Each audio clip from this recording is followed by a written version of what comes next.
नमस्कार दोस्तों, प्रस्तुत है संगीत की व्याख्या, अर्थ और परिभाषा। संगीत का शाब्दिक अर्थ है सम्यक गीत, जिसमें सम्यक का तात्पर्य है स्वर, राग व लय ताल से युक्त, और गीत का तात्पर्य है काव्य, पद या गायन। इसका मतलब ये हुआ कि किसी भी गीत, काव्य या पद, यहाँ पर गीत का तात्पर्य गायन भी होता है, काव्य भी होता है, कोई पद भी होता है, और सितार वगैरह में जो हम दादिर दारा वगैरह प्रयोग करते हैं, या गायन में आलाप जारी करते हैं नोम तोम की, या तराना दिर दिर दिर दिर दादिर दारा, दीम तनाना, ये जो शब्द प्रयोग करते हैं, इन सब के लिए गीत शब्द का प्रयोग होता है। यानी गीत का अर्थ कई प्रकार से लिया जाता है। तो गीत मतलब ऐसा माध्यम कोई जिसमें स्वर, राग और लय ताल का भली भांति मिश्रण कर दिया जाता है, तो वह संगीत कहलाता है। इस प्रकार संगीत की शाब्दिक परिभाषा स्वर, राग व लय ताल से युक्त गीत है, जबकि व्यापक दृष्टि से संगीत में संगीत शब्द जो होता है समुदायवाचक है, जिसके अंतर्गत गायन, वादन और नर्तन, इन तीन विधाओं का समावेश है।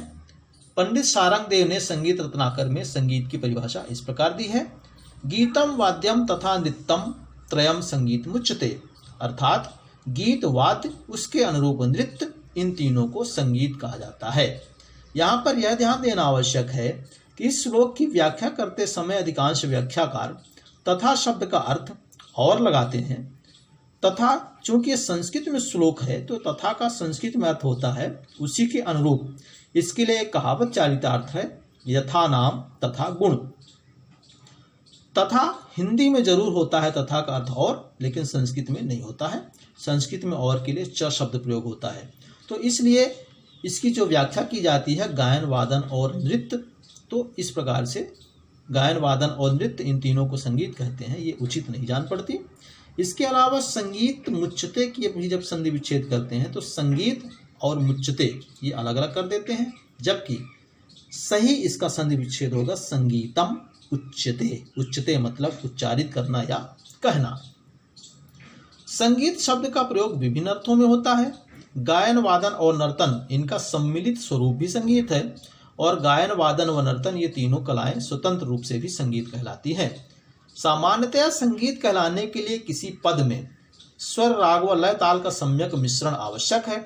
स्वर, राग व लय ताल का सम्यक प्रयोग जब वाद्य के साथ होता है, तो वो वादन कला कहलाती है। जैसे वादन कला में हम दादिर दारा ये पद कह सकते हैं, या उसका काव्य कह सकते हैं, या उसका गीत कह सकते हैं।